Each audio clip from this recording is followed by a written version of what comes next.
अनेक लोक म्हणतात तुम्ही एमओयू करता, त्या एमओयूचं नेमकं काय होतं? डावोसमध्ये आपण बघितलं तर मागच्या वर्षी जवळपास आपण जी काही गुंतवणूक केली ती 15,72,654 कोटी होती। यापैकी 5,89,631 कोटी ही विदर्भामध्ये होती, 43,810 कोटी ही मराठवाड्यात होती आणि 3,58,349 कोटी ही पश्चिम महाराष्ट्रात होती आणि त्यात कोकणामध्ये 2,23,632 कोटी एवढी गुंतवणूक आपण त्या ठिकाणी केली।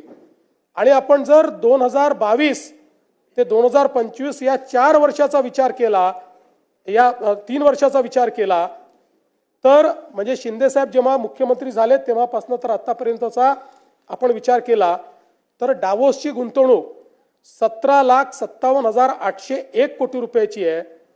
आणि यामध्ये जे सामंजस्य करार झाले त्यातल्या सामंजस्य करारापैकी त्याची एकत्रित जी काही अंमलबजावणी झालेली आहे त्याचं प्रमाण 75% आहे।